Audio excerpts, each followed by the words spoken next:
Good afternoon, sir. Can you see and hear me? Yes, thank you. Thank you. Good afternoon, Mr. Atkinson. Two follow-up questions, if I may, from issues that we discussed this morning. Yes. Firstly, I asked you some questions about the cases that established that a prosecutor is under a duty to disclose material that otherwise falls within the disclosure test that's within the knowledge of, quote, any arm of the prosecution. And you answered to the effect that a prosecutor must include within their consideration for disclosure material obtained or generated in other cases in which they had been involved. Yes. I mean, I'm summarising. Yes. Yes. Could I ask you about a slightly different aspect of the any arm of the prosecution principle? Can you confirm that as a single organisation, which was a victim, a witness, an investigator and a prosecutor, the Post Office's disclosure duties applied across the whole of the Post Office? Yes. In other words, all departments or divisions within the Post Office were subject to a duty to retain and record information that was or might be relevant to the Post Office's function of bringing prosecutions. Yes. And so the any arm of the prosecution in this different context I'm referring to relates to across the Post Office the duty of retention and recording and then revelation applied not just to one department that happened to be conducting the prosecutions. Yes, absolutely. Thank you.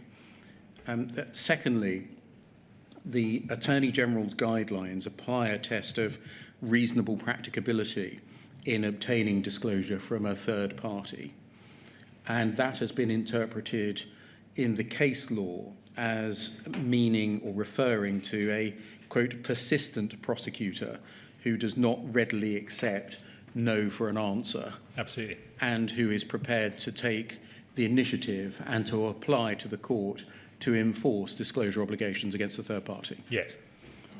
In general terms, what obligation is there on an investigator and a prosecutor in testing the answers that they receive from a third party as to whether or not the third party holds relevant material?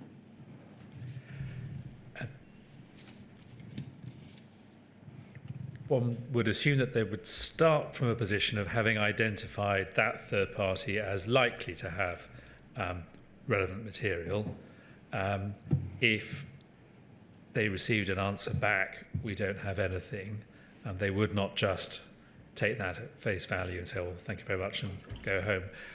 They would need to test that against their earlier expectation and be persistent in asking questions about the type of things that they had in mind, so that they drill down into in more detail what that third party has or has not got, and the reasons they're given as to why, if they say they haven't got it, why they haven't got it. And so the duty might extend to asking the third party who is giving you your information within the third party, what searches have been made, where have you looked, what criterion have been applied Yes. to satisfy themselves as to the completeness and reliability of the answer received. Yes, and so effectively asking if they say they haven't got it, exploring why they haven't got it, and to test whether that's right or not.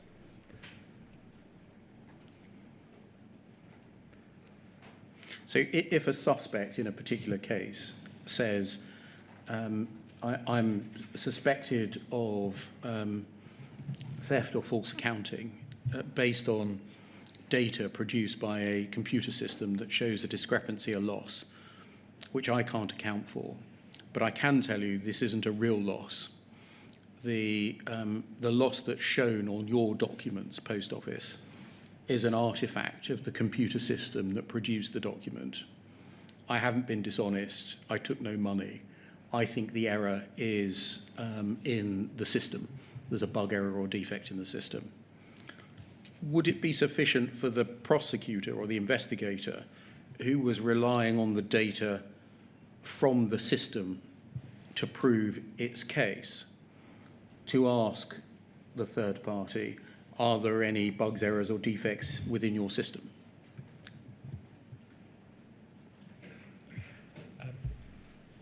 No, because you would, as a prosecutor, need to understand how that process was undertaken by the third party, to understand how reliable an answer it was from. So if you said, have you got any bugs in your system? And they say no, that would not be enough. You'd need to understand what process of evaluation and testing had been gone through so that they're able to come to that answer, so that you are satisfied it was a reliable answer. And so there is, to that extent, a duty to go behind the no. Yes.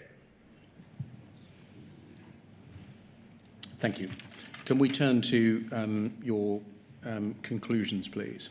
And it's volume 1, which is EXPG 602, at page 145, please.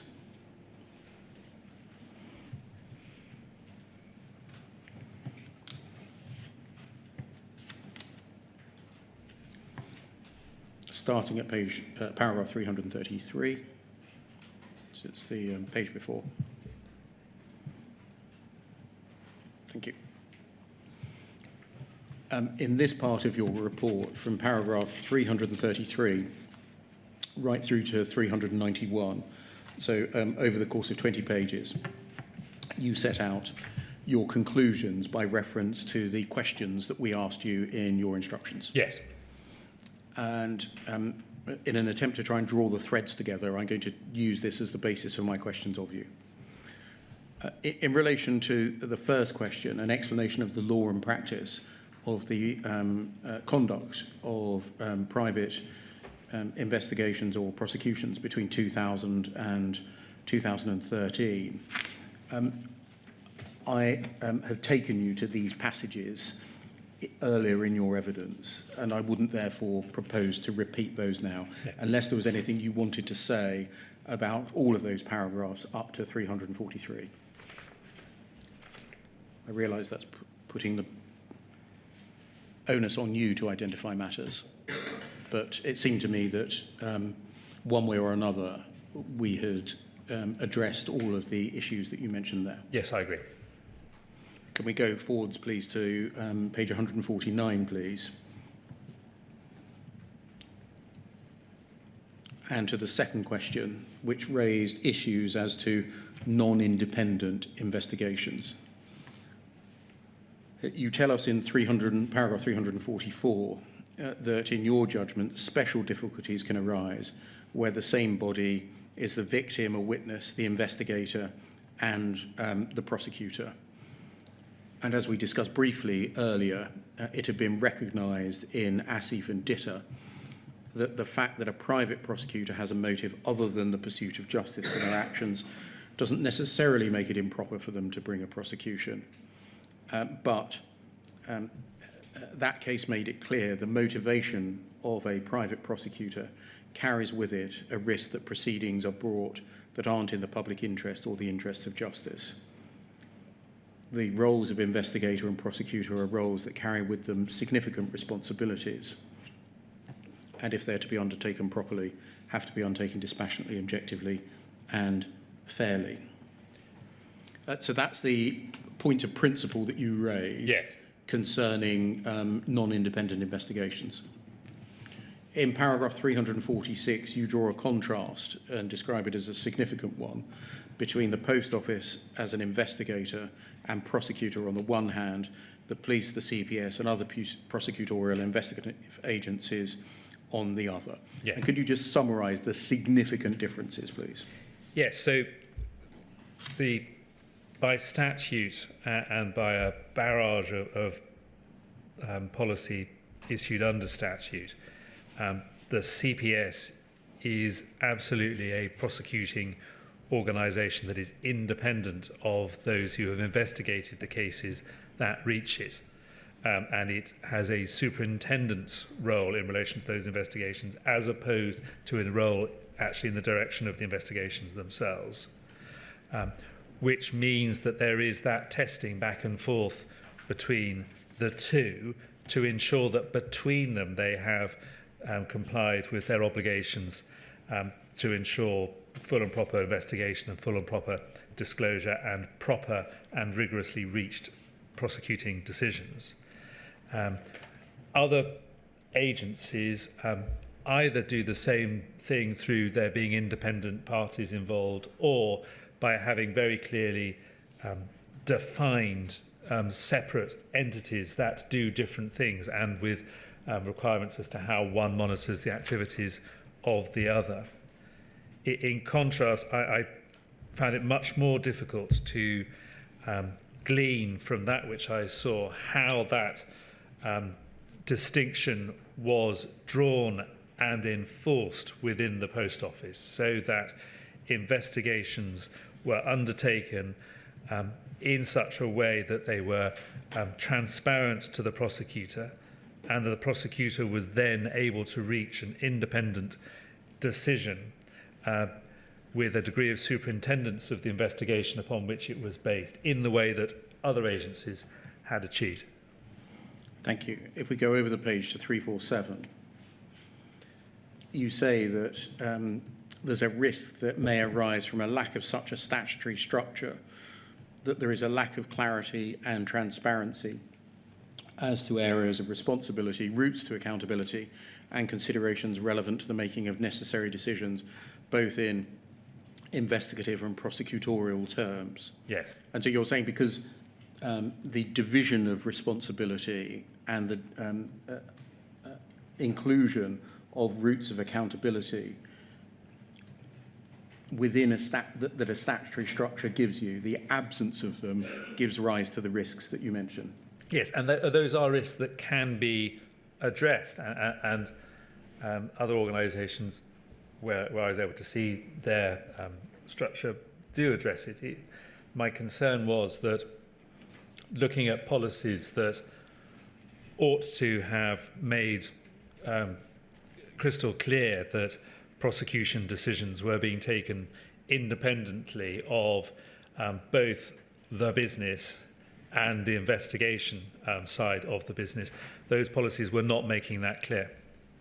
And you tell us at 348 at the bottom that a solution to the difficulty, that's the absence of an express statutory regime that hardwires divisions of responsibility and accountancy into the organisation, is arguably presented, at least now, by the Health and Safety Executive, whose enforcement policy entrusts the decision of whether to commence a prosecution to an approval officer who should not be closely involved in directing or identified with the investigation process. Yes. So an attempt at least to separate the prosecution decision from Yes. the conduct of the investigation. You had previously highlighted, we skipped over it in 347 there, 7 or 8 lines from the bottom of 347.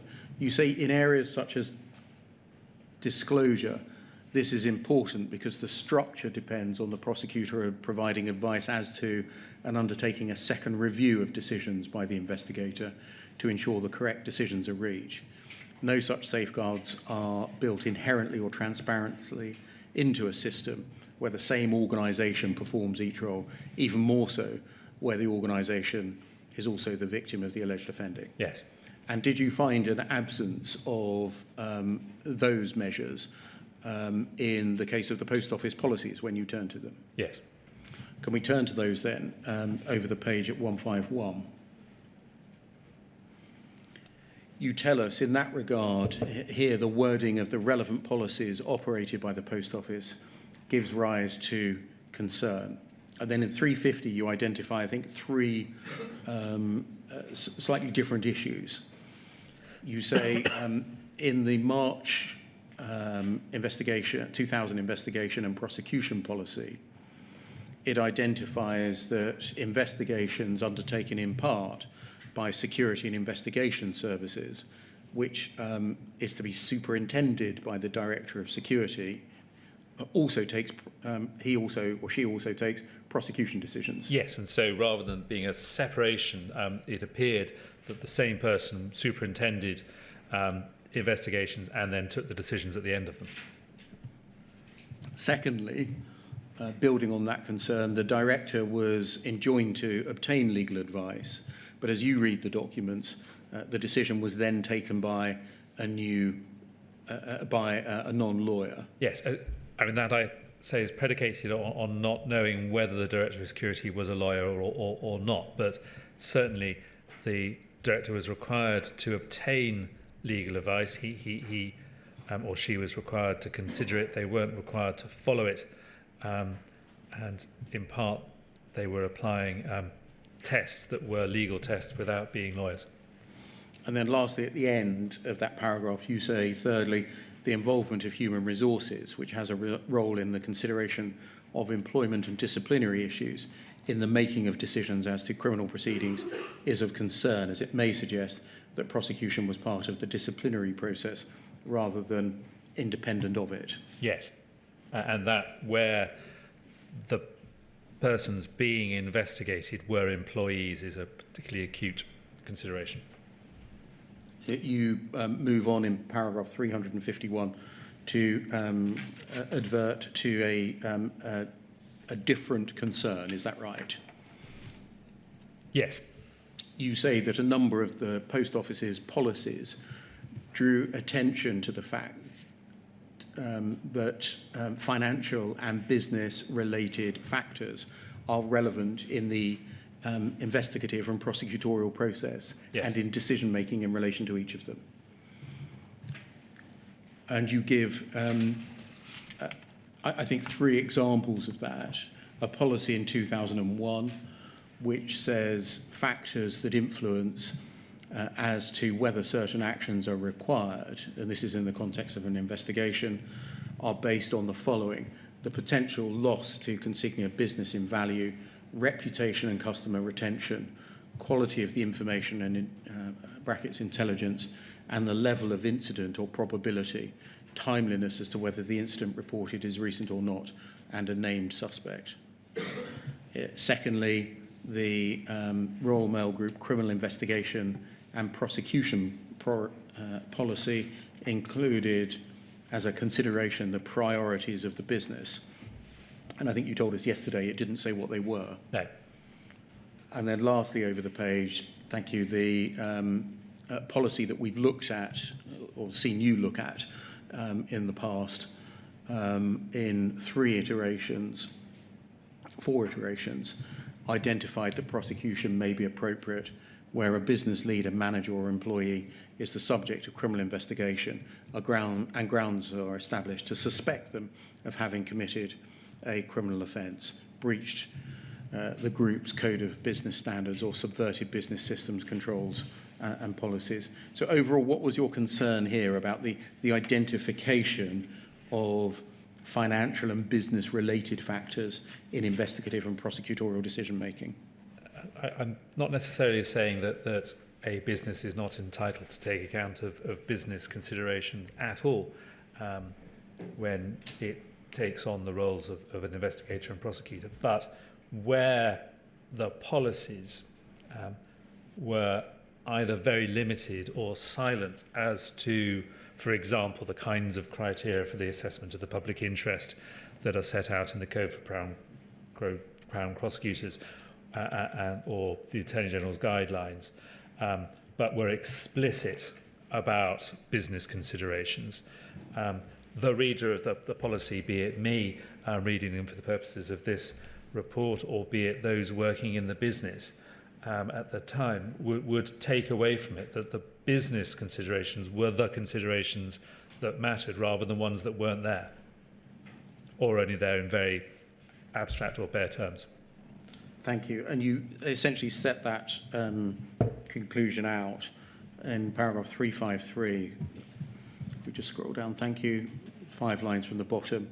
You say, on the review I have undertaken, that's of the policies. Yes. One proper reading is that the same personnel were involved in dealing with decisions whether to start a disciplinary process, a criminal investigation and a criminal prosecution, and at each stage taking account of business priorities and financial considerations. That is not a reading that instills confidence in independence, fairness or transparency of those decisions.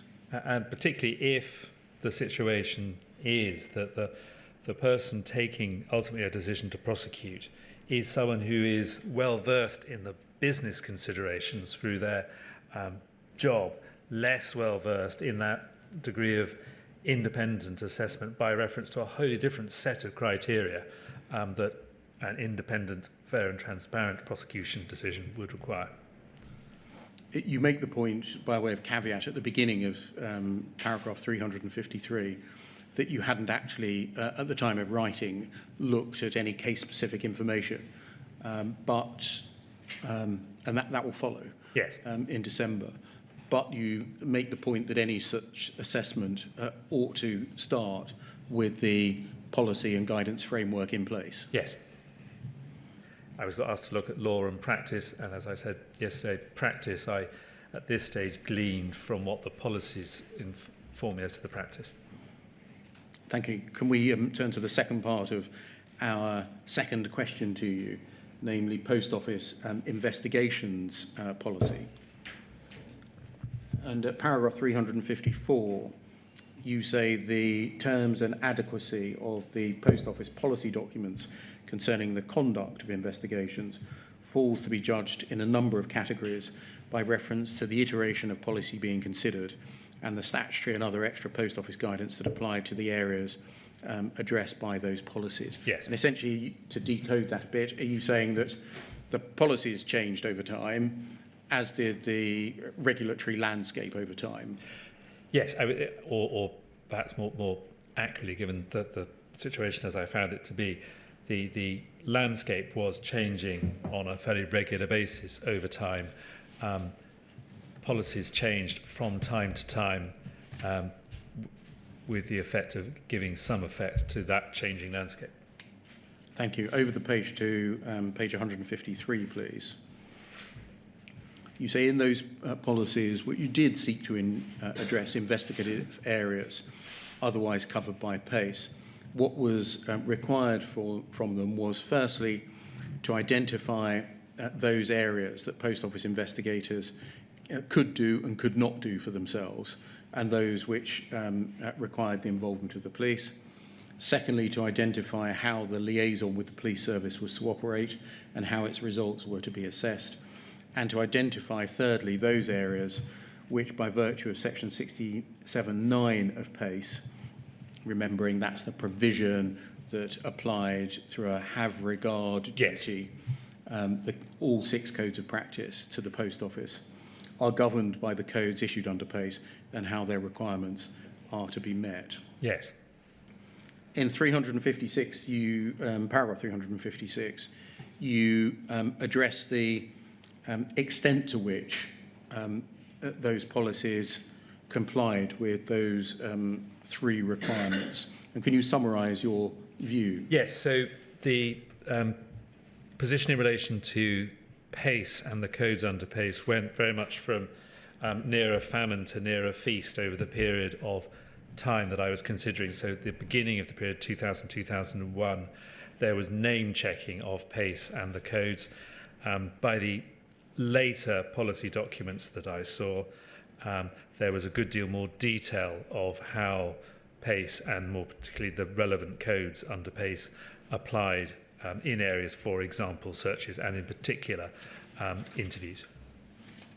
Thank you. In paragraph 357, you tell us that by reason of those defaults, there was a risk that there would have been inadvertent non-compliance or inconsistent compliance with PACE, albeit you say that was addressed by the training materials that are copyrighted in 2000 and which did seek to address relevant sections of PACE codes in relation to, for example, searches, arrests and interviews.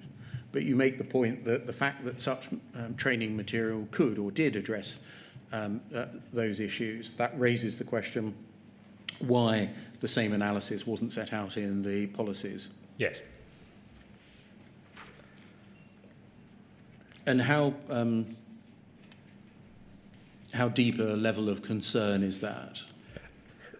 I think in the initial period, the post-2000 period, I think it's a real concern because if the aim of your policy is to ensure consistent application of the law and procedure by all those who are undertaking your investigations, then it needs to be spelt out in your policy what it is they're required to do. If you rely on a bare-bone policy and people undertaking their own researches or remembering their own training, then that will not achieve consistency.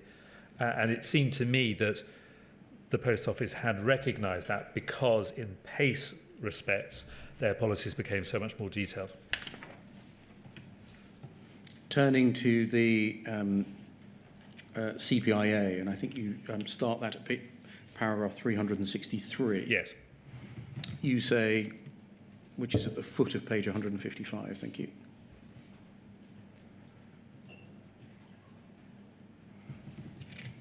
You say a similar approach and similar development of detailed guidance in policy documents can be identified in relation to those investigatory policies that address the application by virtue of section 26 of the CPIA and its codes of practice to the Post Office. In policies in 2000, 2007 and 2010, there were references to the need to comply with the CPIA without any identification of which parts of the CPIA were engaged, without identification of how compliance was to be achieved, nor reference beyond the fact of the existence of the code. Yes, it was name checking again rather than the detail. It was better in relation to those aspects of the CPIA specifically relating to disclosure, although there were fundamental omissions to that, which I know we're coming on to. But in other respects, there was more name checking than detail, and I saw less training material in relation to the CPIA to comfort me in relation to that. And you conclude in this section, it's difficult to see how compliance would either be achieved or measured by reference to such policies or by the lack of direct and detailed training by reference to the training materials that you'd seen. Yes. You tell us, if we scroll down in paragraph 364, that although the definition of a criminal investigation in Post Office policies accorded with that in the CPIA, so that is the point that it is a recognition by the Post Office that it's the undertaking of its criminal investigations triggered the relevant provisions of the CPIA. Yes. The rationale and considerations relevant to those included some of the business-related factors that you have set out above. There was a development in the degree of detail given as to investigative roles and the 3 Rs from an adequate starting point in the disclosure policy of May 2001, but that concerned disclosure rather than investigations. At 365, you set out your conclusion. The policies that you had seen would have been assistance to those engaged in investigations, but would not have been sufficient of themselves to ensure that they understood which aspects of PACE, CPI and their codes had application or how to monitor such application. That was in stark, this was stark in relation to disclosure. Yes. And the pursuit of reasonable lines of inquiry, which yes. we're about to look at. So looking at this aspect of your work, namely the Post Office investigations policy, how would you describe the adequacy of them across the relevant period? So in relation to the Police and Criminal Evidence Act and the codes thereunder, it got better as the period went on. In relation to both areas, both PACE and CPIA, I did consider that in whole or in part they were not sufficient to ensure that consistent application of what was required.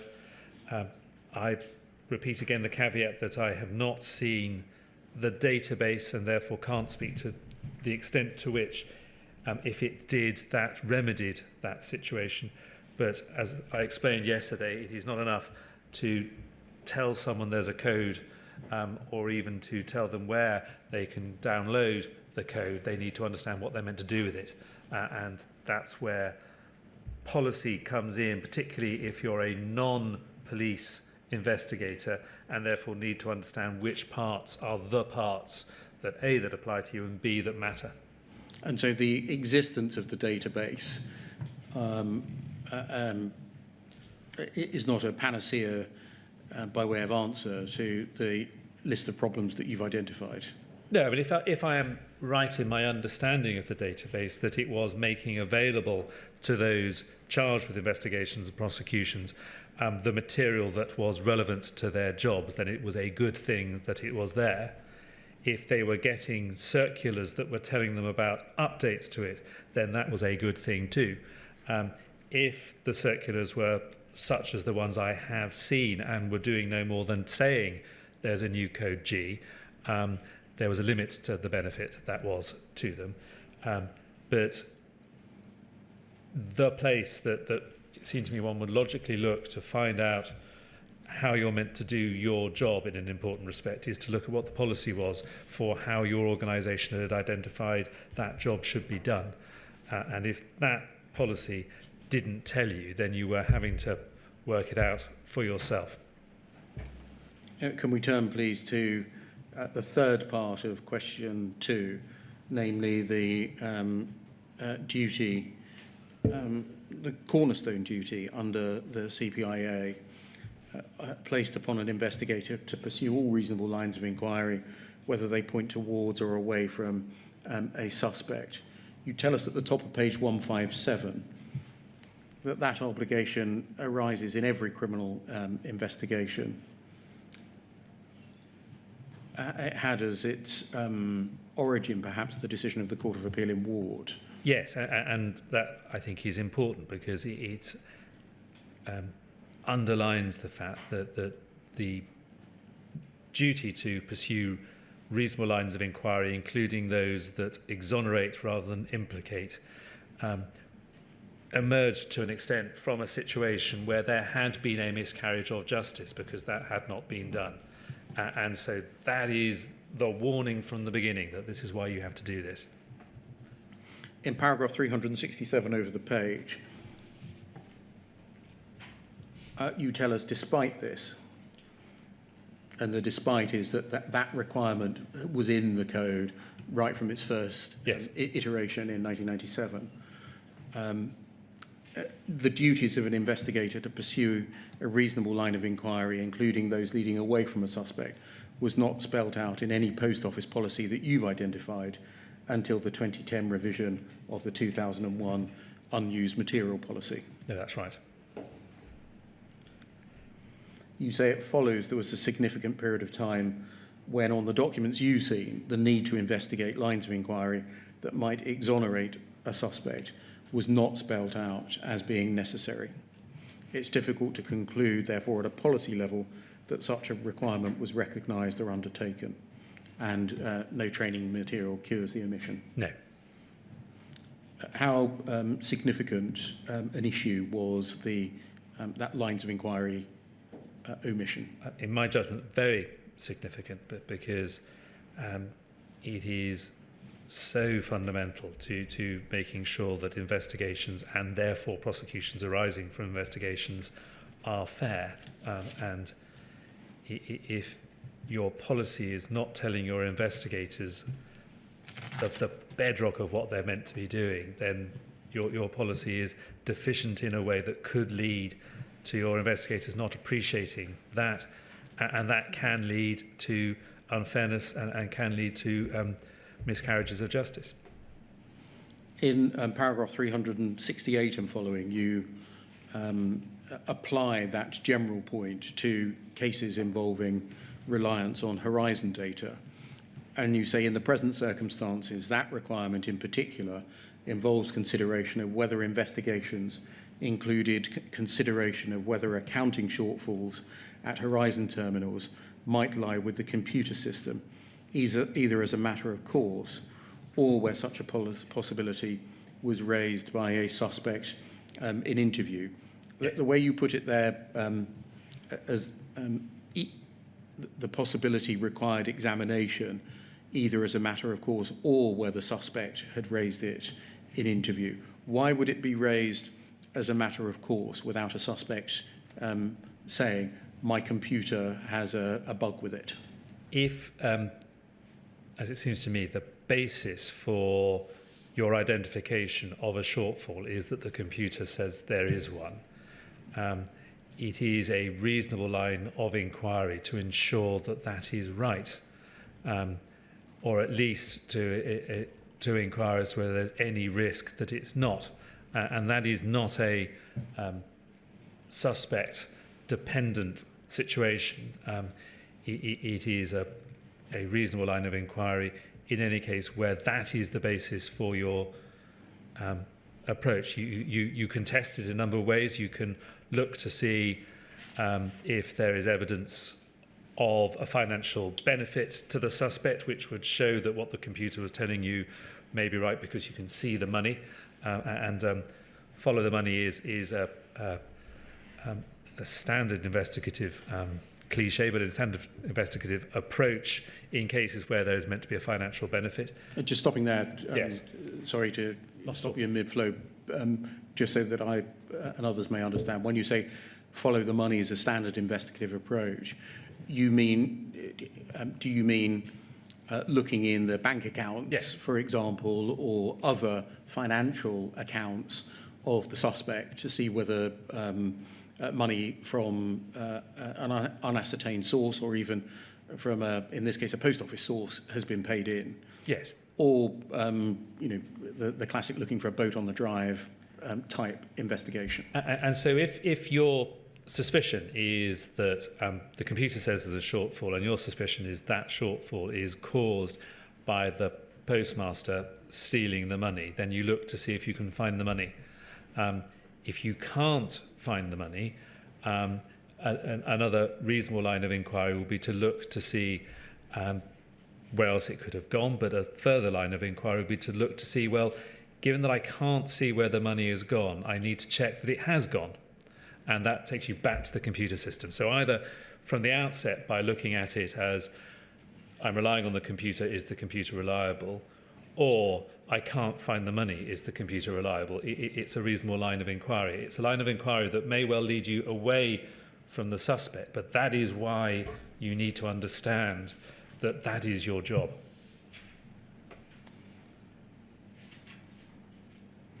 We've heard evidence from Richard Morgan, King's Counsel, who acted for the Post Office in civil proceedings brought against sub-postmaster Lee Castleton. And he said, and I summarise his evidence, that he regarded it as axiomatic that if he was to seek to prove a case based on a shortfall that was calculated by a computer system, he would be required to prove the reliability of the computer system.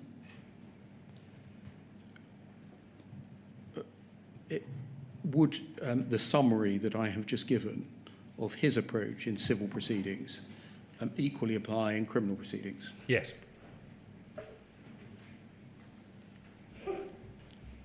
You continue in paragraph 368 in the fourth line, until 2013, no policy document that I have considered addressed the need for such a line of inquiry to pursue.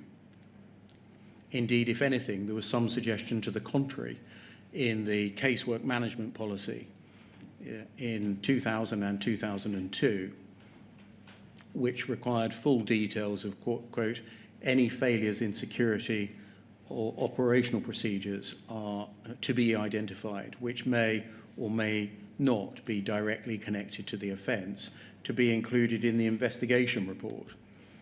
And it added, the issue of dealing with information concerning procedural failures is a difficult one.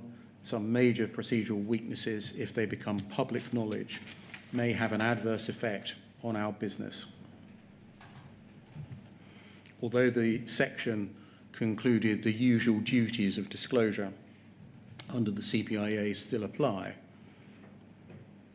if your reading of the policies is correct, the need to be aware of the reliability or otherwise of Horizon data was not identified as a matter to be investigated routinely. No, and those policies I just highlighted on one reading were providing a series of reasons why it would not be desirable to disclose any such problems.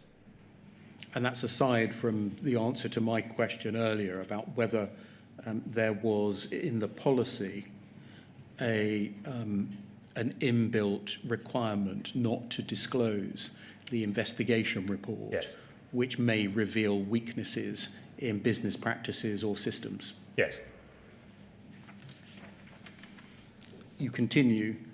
In the 2013 policy, there was reference to Horizon in the investigation context, but there was no reference to consideration of or either investigation of or disclosure of anything that might suggest a failure in the operation of the system, as opposed to a failure by the subject in its operation.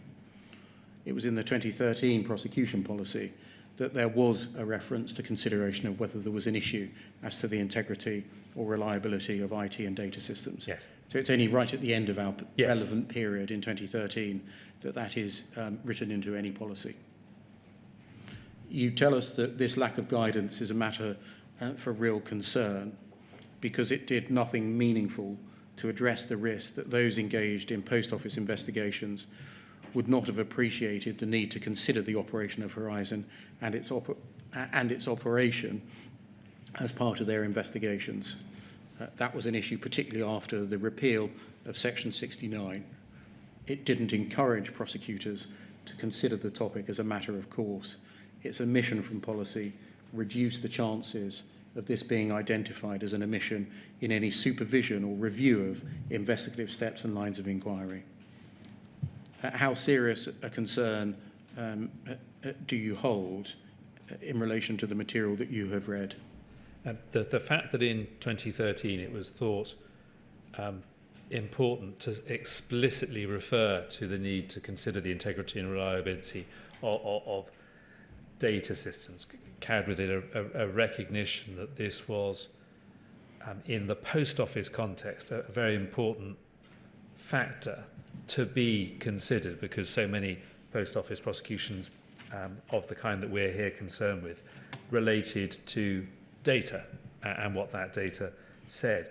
If your policies do not address the need to consider the reliability of data, there is every risk that the investigator will not consider it.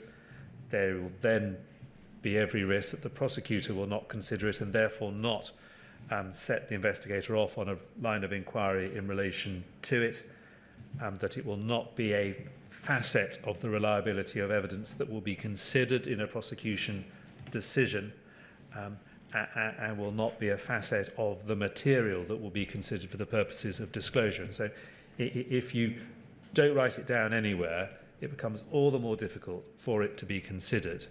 And where it is the evidence that underpins an investigation and a prosecution, and its reliability is not something that is being considered, things will go wrong. Thank you. Can we turn to charging decisions, which is our third question, and go over the page, please, to page 372. So paragraph 372. You tell us that the benchmark, the clear benchmark for the assessment of charging decisions is the Code for Crown Prosecutors. You note the two-part test, and then in the sixth line you say each of these criteria, these two criteria, evidential and public interest, is addressed in a series of questions to be considered. This detail is important because it highlights a range of factors relevant to both stages of the test, some of which will have greater import in some factual circumstances than others. Is the point that you're making there that it isn't sufficient to state that there are two criteria, one evidential and one public interest? Yes, but because you can say to yourself, have we got enough evidence to prove what we suspect. And if you're just looking at quantity rather than quality, then that will not necessarily lead you to the right conclusion. If you ask yourself the question, is it in the public interest for us to prosecute without understanding what that means or what it may mean, then you can come to a perhaps rather superficial view as to what public interest means, or think that it is just a rather straightforward tick box, in the sense that if they've committed an offence, of course it is in the public interest to prosecute them, without drilling into what is actually a much more nuanced process. You make the point that the code requires consideration of material that might call into question the reliability of evidence that is relied upon. Yes. And is that a reference to those variable, there's 5, there's 6, there's 8, I think, depending on which iteration of the code one looks at, which direct a prosecutor actively to test the reliability of the evidence that they propose to rely on? Yes, and of course those questions in the code are designed to address a whole range of offences, and so they may, for example, refer to the reliability of a witness. But when you read them as a set and think, what is this asking of me? It is clear it's asking you to assess the reliability of the material that you are relying on. And so where what you are relying on is data rather than an eyewitness, it reminds you that you need to consider the reliability of that data. Moving to paragraph 373, 4 lines in, you say the earliest reference to the code in post office policies that you could find was in 2007, but that policy acknowledged the use of the code rather than addressing in any detail at all how it was to be applied or which features peculiar to the offences investigated by the post office were relevant to a charging decision. Yes, and what one could test that, it seemed to me, by comparing the name checking in 2007 with the detail in 2013 and the new prosecuting policy that was derived then, which did spell out in detail a whole series of post office directly relevant considerations and would allow for a prosecutor properly to carry out the task of reaching a prosecuting decision in a way that just saying there's a code out there wouldn't. Over the page 374, please. You, I think, make a point that you made a couple of moments ago, that although the list of reliability considerations included in a code for Crown prosecutors had to be broad because of the range of the offences Yes. Being considered by the CPS. Essentially, they were directing a prosecutor to consider the reliability of the evidence they propose to rely on, whatever form that may take. Yes. And in this case, logically, where a prosecution depended on horizon data, it required consideration of whether there was anything that might undermine the reliability of the horizon data. Is that right? Yes, absolutely.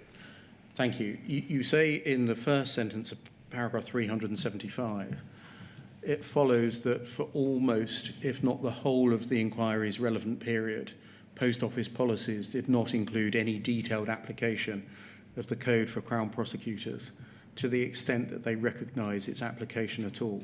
Yes. How serious an issue is that? It ties in with my concern that we've already considered of who was making the prosecution decisions as opposed to what legal advice they might have received along the way. But particularly if considerations, decisions as to prosecution were being taken other than by lawyers, then the lack of detail as to what they needed to consider in a post office context in order to do that ran real risks of decisions that were not properly grounded in identifiable principle. And a failure to acknowledge, analyse and set out what a code for post office prosecutors needed to address in reaching prosecution decisions ran the risk of those decisions being in error. Thank you. In paragraph 376, you allude to the absence in post office policies, all of them, of any reference to the DPP's guidance on charging. Yes. And really that's because that identifies the separation of roles, the separation of decision makers, where that, on the one hand, and the lack of clarity as to that in post office policies and the other, that just concern me. Thank you. You conclude at the end of that sentence, at the end of that paragraph, this removed, and then over the page, the potentially important safeguard of an independent and ultimately decisive second opinion before a decision to charge was reached. Yes. Can we turn to the decision in Eden? I'm not going to ask you about paragraph 377 because we addressed that this morning. Can we turn to 378? You say that whether it was post office practice to charge both theft and false accounting, despite the judicial approval given to that practice by the Court of Appeal in Eden, can be looked at in volume 2 because you need to see the facts. Yes. But it's noteworthy that in the material you had seen, Chris Ojard's policy document noted that typically that which the Court of Appeal disapproved was done. Yes, and Eden is not saying, and I'm not suggesting that Eden is saying, that you cannot have both theft and false accounting on an indictment. No. What Eden is saying is you need to think why you've got them both on the indictment and what they're there for.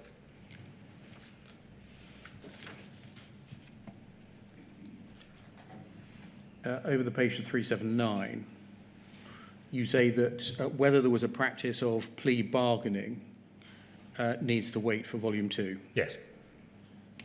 Is that the long and the short of it? Yes. Thank you. Initiation of proceedings, the third part of our question 3, is it essentially this, that because proceedings were initiated by way of laying of an information and the issue of a summons by the Post Office, a proper procedure, there was a duty of candour that required to be complied with. There was no reference in any document to that duty. No, and although the case that I point to is a decision in 2018, it was not plucked out of the air in 2018. It was founded on a series of cases over a longer period of time, so throughout the inquiry's relevant period. Thank you. Question 3D over the page at 163.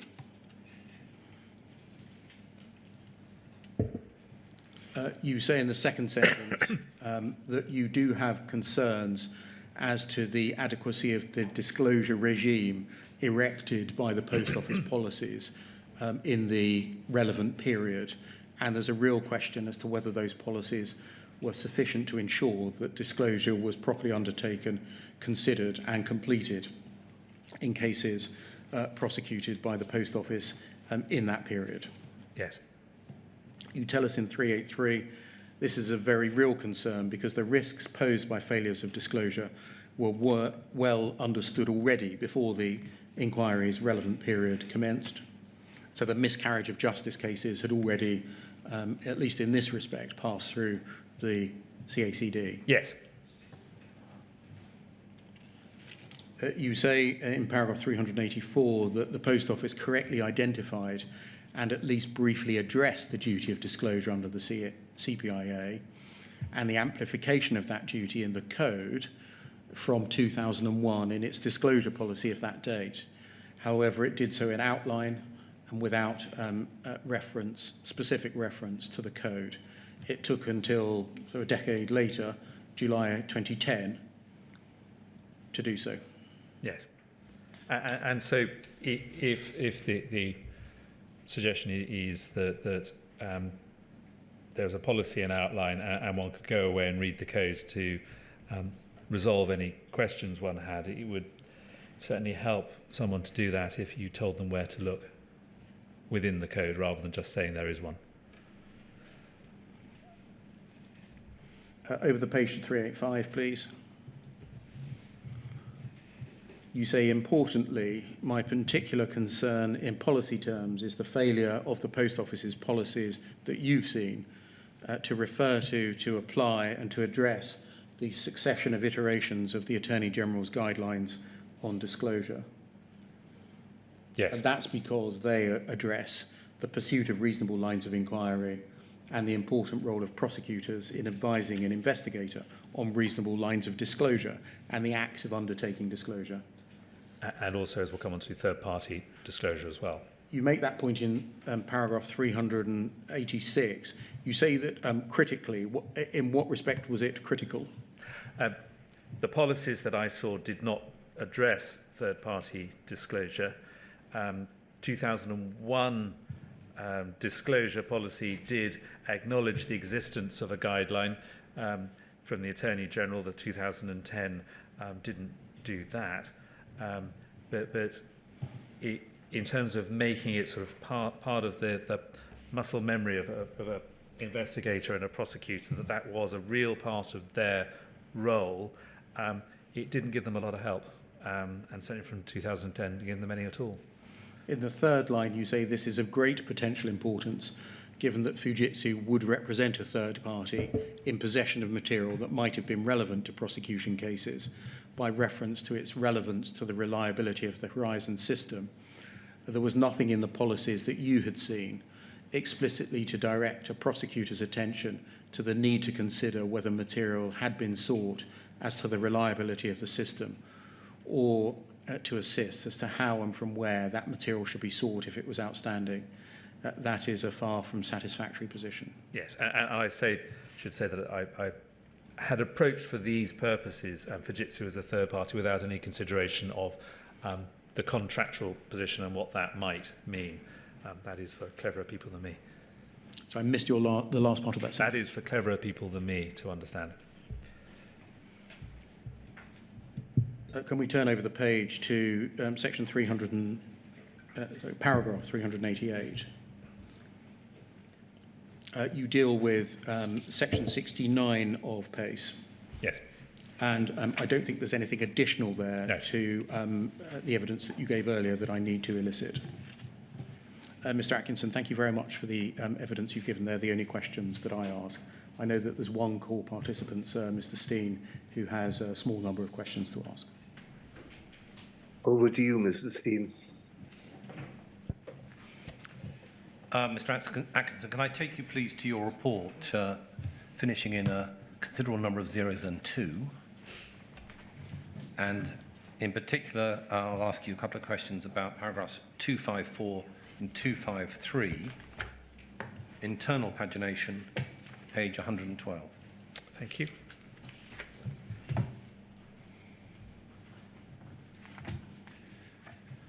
Now, this part of your report, you're discussing the 2000 version of the AG's guidelines. And then at paragraph 255, you quote from the guidelines. I'm just going to go through the first paragraph that relates to those quotes that you set out there in italics. Generally, material can be considered to potentially undermine the prosecution case if it has an adverse effect on the strength of the prosecution case. This will include anything that tends to show a fact inconsistent with the elements of the case that must be proved by the prosecution. Material can have an adverse effect on the strength of the prosecution case, A, by the use made of it in cross-examination, and B, by its capacity to suggest any potential submissions that could lead to Roman numeral 1, the exclusion of evidence, and 2, a stay of proceedings. Now, can we just deal, please, with what you have set out there at numerals 1 and 2? Yes. And if you would, please, could you explain, no doubt in reference to Section 78 of the Police and Criminal Evidence Act, possibly Section 76, what you mean by the exclusion of evidence? So, Section 78 of the Police and Criminal Evidence Act is a route to the exclusion of evidence that would have an unfair effect on the proceedings, which will include, by reference to how that evidence was obtained. And so if, by way of example, there was reliance on computer data as evidence against an accused, if there were material that might show that there was unfairness in that reliance by reference to how that data had been obtained, whether that data was reliable, whether it was possible properly within the proceedings to explore its reliability, those would all be factors that could be deployed by those acting on behalf of the defendant to exclude the evidence. And clearly they can only do that if they are aware of that material, which is why it should be disclosed to them, so that they can then make the decision whether to pursue the argument or not. Yes. Those sorts of exclusionary arguments within criminal proceedings can sometimes exclude part of a prosecution case. Yes. Occasionally the entirety of the prosecution case, though Yes. that is quite rare. So the effect of that can be that it removes from the criminal proceedings, the trial before a magistrate's court or a jury, some aspects of a prosecution case. Is that Yes. fair description? Yes. Okay. Let's then move on to the next part, which is a stay of proceedings. Yes. Now, a stay of proceedings is a familiar term to people that work within both civil areas of work in law and criminal. A stay of proceedings is a reference to abuse of process. Yes. And fundamentally, we that work within the criminal justice system are used to the two different levels of abuse of process. One, which is that a trial should not occur because to try an individual in those circumstances is unfair. Yes. Yes. And the second, which is where there is some unfairness that in the circumstances of that particular case, in other words, relevant to that case, that may mean that particular trial should not go ahead. Is that right? Yes, either that they cannot, for whatever reason, receive a fair trial, or that it would, in any event, be unfair to try them. Yeah.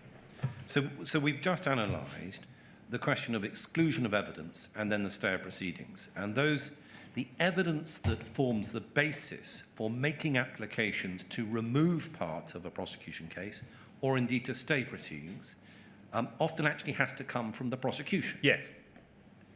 And that can often happen in circumstances where the defence have absolutely no knowledge that there could be such an application, either to exclude or indeed to stay the case. No, that's right.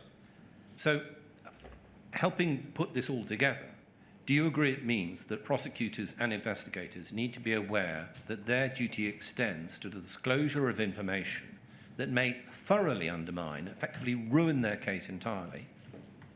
That if they were in the job of just winning with no regard to truth or justice, they wouldn't in a million years disclose, but actually they have to disclose. They have to do rather more than that. They have to disclose in that situation that you posit, but they don't have to be to think that this is actually going to ruin their case. If they think it is a proper argument for the defence to run, even if they think it's one that they have an answer to, they still have to disclose it to give them the opportunity to try. Yes. So if I take you now, please, then to within your the same report, your report, page 117, paragraph 266.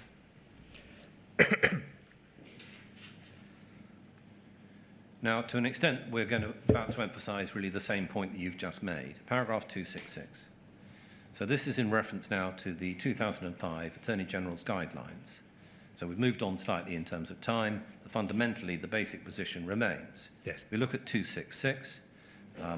What's described as primary disclosure is now defined as follows, paragraph 8 within the guidelines.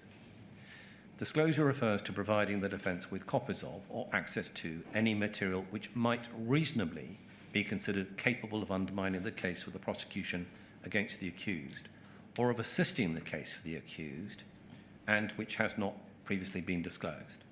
So if we break this down, in terms of the 2 points that I've just been asking you about, in other words, the ability for the defence to mount an argument to exclude information or exclude evidence, or for the defence to put forward an abuse of process application, the prosecution duty isn't just to disclose it where it is, if you like, a home run for the defence. It is to disclose it where it might reasonably be considered capable of undermining the case for the prosecution or of assisting the case for the accused. And so in the two regards, do you agree that I've been asking you questions about applications to exclude evidence or stay proceedings, where the words say, or of assisting the case for the accused, we might read that as including of assisting the case for the accused in terms of putting forward an application to exclude evidence or to stay the proceedings? Yes. That's right. Yeah. Yes, it is.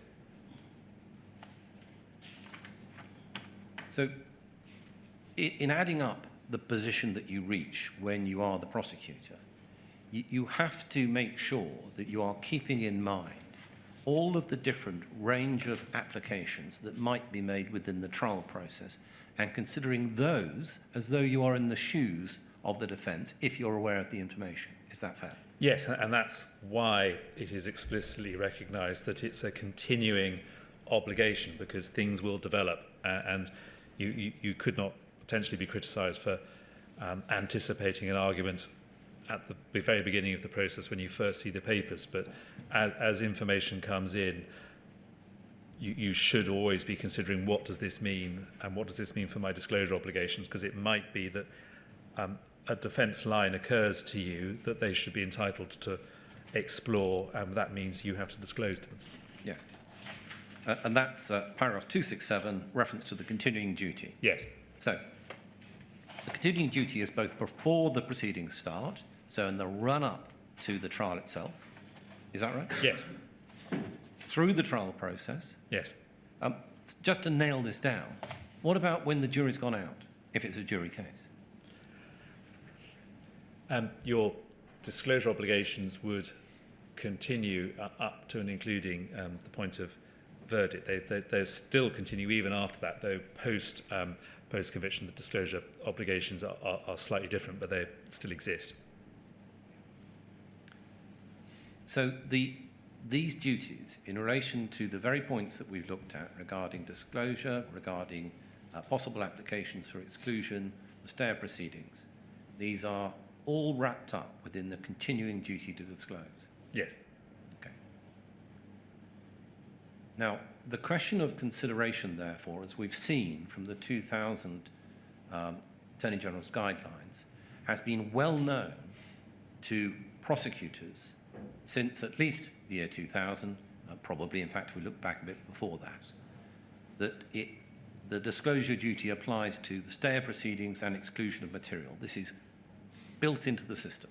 Well, I forget off the top of my head when Ward was, but Ward was all about the exclusion of material and material that should have been disclosed to allow for the exclusion of material. So that certainly is very much part of the fabric of what a prosecutor should have in their mixed metaphor, but should have available to them. Yeah. So let's go back to paragraph 266, page 117 of your report. Disclosure refers to providing the defence with copies of or access to any material which might reasonably be considered capable. So can I just concentrate on the words any material for a moment, please? Now, you've been asked a number of questions by Mr. Beer today about what sort of information might be useful in terms of useful to be disclosed to the defence. And Mr. Beer was raising the question in terms of an allegation being made against a postmaster, and the postmaster is saying, not me, I did not nick the money, I didn't take that money, there's something wrong with this system. Okay? So I put it in a different way to Mr. Beer, who did it much more elegantly, but that's roughly what he was saying. Do you agree? Yes. All right. Now, just help us a little bit further in that. The questions you were asked by Mr. Beer was about the situation whereby there are known to be some defects, let's be generous, within the Horizon system. So knowledge of problems within the Horizon system, from what you've said to Mr. Beer and in your report, essentially should be disclosed. Yeah? It would always depend to an extent on your appreciation of what those defects were.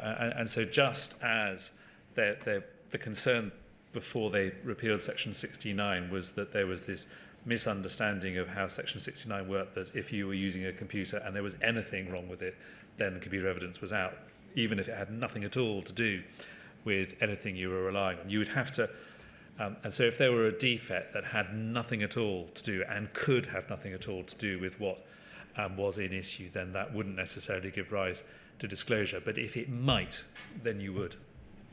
So a non-material defect that related, I don't know, to it taking 3 days to back up, and in fact it should only take 2.5 days. Yes. Well, we might consider that as being non-material. If the machine could cause shortfalls, we're talking about something quite different. Yes. Now, help us where there is knowledge within the post office of the fact that it is either very difficult or impossible to prove a loss. So, we have an individual, a sub-postmaster, who is facing an allegation by the post office of having essentially taken money from the post office. The post office want to prove that allegation of theft against that individual. They may or may not have a false accounting charge on the charge sheet or indictment.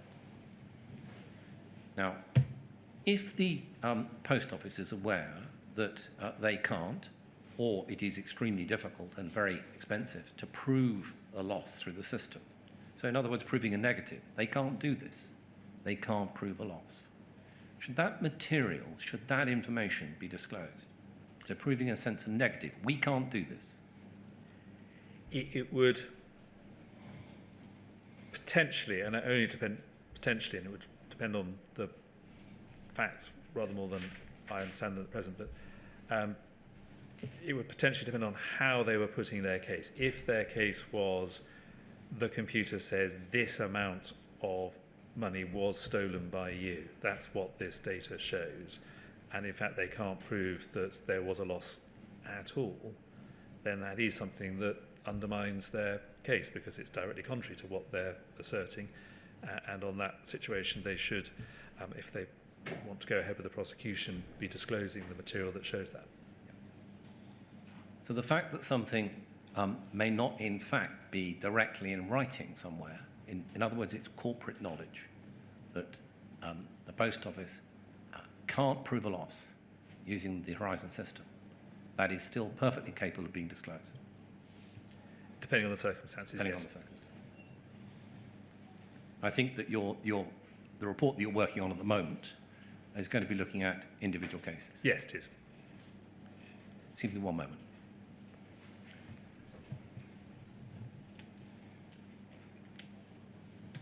Thank you, Mr. Atkinson. So no further questions. Mr. Atkinson, Ward was decided in 1993, so you tell us at paragraph 366, or at least the footnote to that paragraph. And I take it that that was the first authoritative exposition of disclosure in the way that you have described it, following the Act. The Act was in 1985, was it? Yeah. So Ward was very much concerned with a failure of disclosure by the combination of an expert and the prosecution relying on the expert of material that undermined the expert's conclusions, and it put into clear focus the need for there to be disclosure in that kind of situation, and the fact that if there wasn't disclosure in that kind of situation, there would be at least the risk, and on the facts of that case, there was a miscarriage of justice as a result. And the whole structure of disclosure since then, through things like the CPIA, has been designed to try and prevent that happening again. Yeah. My point is that I think all that was going through my mind really, that given that our time period for investigation begins in about 2000, those engaged in the prosecution of suspects or the investigation and prosecution of suspects rather, would have had plenty of time to digest what the Court of Appeal had said in Ward, yeah? Oh, very much so, yes. All right. Well, I thanked you yesterday for your evidence and for your clarity and economy of words. And today deserves a very similar thanks. So thank you very much, Mr. Atkinson, for all the help you've tried to give me. Thanks, And I sir. look forward to hearing from you again before Christmas. Thank you, sir. So can Mr. Atkinson be released from the embargo on speaking to anyone, because we will need to speak to him between now and when he gives evidence in December? Unless anybody jumps up and says that is inappropriate, Mr. Beer, I intend to release him. Thank you very much, sir. So we return at 10 o'clock on Tuesday. Very well. Thanks very much. See you on Tuesday. Thank you very much, sir.